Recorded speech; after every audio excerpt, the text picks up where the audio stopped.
Hey folks, and welcome back to another video from D1DLC. I am Jake, this is Jordo, hey. And we're having a look at the HyperX PBT double shot keycaps. So we actually didn't know anything about these keycaps until people started writing in the comments about our other YouTube clips saying, well, do you guys know anything about these keycaps? Can you find out about these keycaps? So we put out the word and the good people at HyperX sent us some. So first impressions, you get this, it comes with little vacuum sealed packs of keycaps in there, which I actually found really helpful because they're already laid out in the way in which you would put them on their keys. And thankfully you get a keyboard layout so that you can't forget which bits go where, which absolutely would have happened to me.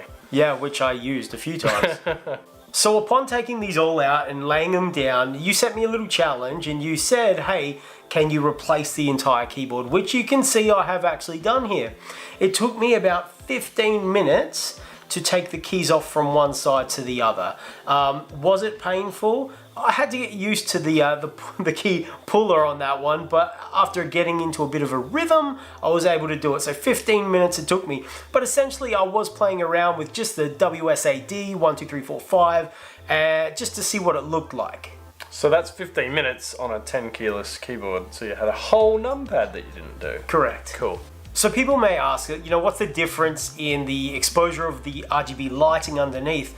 I did actually find it actually softened the lighting quite a lot when I had put all these keys on. So in the beginning, you would get a lot of ambient light coming around from the outside.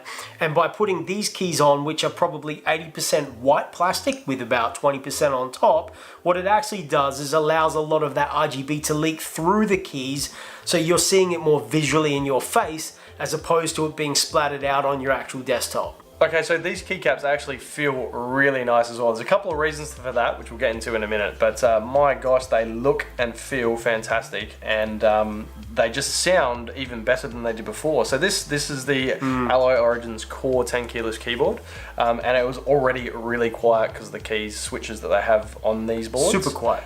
But with these, it almost feels like they were a bit quieter to begin with. Yeah. But I'm gonna say softer as well. They feel softer to me using them. I've been on these for about a week now, and I love how quiet and soft they feel now. But you actually just touched on why they may feel different. Why would that be? Yeah, so that's the PBT side of things and the double shot side of things as well. So the PBT one is a material, so it's a type of plastic they use to make the keys. Okay. And the double shot is how they're actually constructed. So normally it's one mold of a keycap in plastic, and that's it. It's one piece, it goes on. When you have the keyboard lettering, it's sort of printed on. But in this case, it's actually part of the underlying keycap itself. So we start with the cream keycap, and then we put the black one on top of that. But the cream keycap actually has the letter or the number physically raised on that underlying bit of mold, and when they clamp it together, it makes a perfect seal. It is perfect because you can't actually feel any of the lettering, and the fact, because they've done that, it will never ever wear off. Exactly right, and you can't feel them, they're perfectly in sync with the actual top mold and the bottom mold. It's a really nice way of doing it. There was actually a couple of clips that was mentioning that the font that they use there's potentially a misprint on these keys, but I can tell you now there is no misprint on this because I've checked the paperwork that it comes with, and the reason that there is, and I can cut to it, little lines which hold the center of, say, the A in place, is because if they didn't have that when they were melting the two together, that A could slide out of place and then it would be a misprint, then it would be an issue. But just, you know, remember when you were a kid and you used to use stencils to draw out letters and stuff like that? They always have the center being held by a little piece of the cardboard. It's exactly the same. Okay, so we reached out to HyperX as well to confirm whether or not these keys are compatible with any other boards outside of the HyperX range, and unfortunately they're not officially supported. However, we have had to play around with a couple of different keyboards. So we have tried a Razer keyboard and a Roccat keyboard.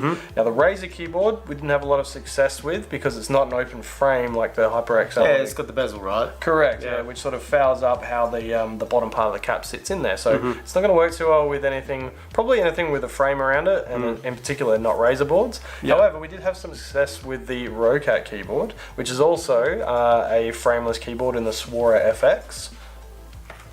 As you can see here. Just like that. Boom.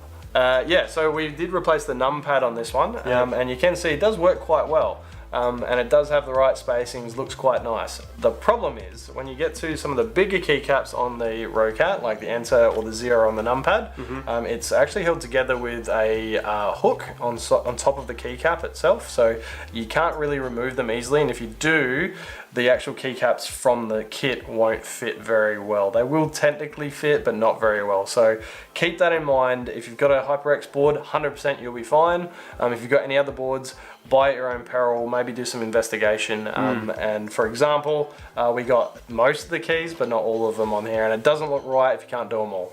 Okay, so these keycaps will set you back around about $50, give or take, depending on if they're on sale, etc. So PC K-Ski right now have them for, I think, 55 at the time of shooting, 55 Aussie dollars, that is. So they're not cheap, but they do look quite nice. Now, what do you think, Jordo? Is that a fair price to ask? Look, I've now spent about a week or so on these ones, and I've fallen in love with it. And I think you really have to personally experience them to be able to jump into the market at $50. Yeah. I think the camera doesn't do these justice either. The way they actually look in real life is incredible. And I think we mentioned it before, you've mentioned it before, the pudding caps. Yeah, I mean, the first time I heard about them, people were calling them pudding caps. Yeah, I like it. I can see why. Yeah. Like, it's really like cool. pudding. Love it. Okay, so that's it. Thanks for watching today, guys. Appreciate you coming along for the ride, and thank you very much for telling us about the keycaps in the first place. We got an opportunity to talk to HyperX. They were nice enough to give us a kit, and we've had a great time reviewing them. So, if you like what you saw, comment down below, hit the like, subscribe button, that'll help us out a lot for bringing you content in the future. And we're going to leave you with this little special clip to show you just how much we love this keycap. Ciao.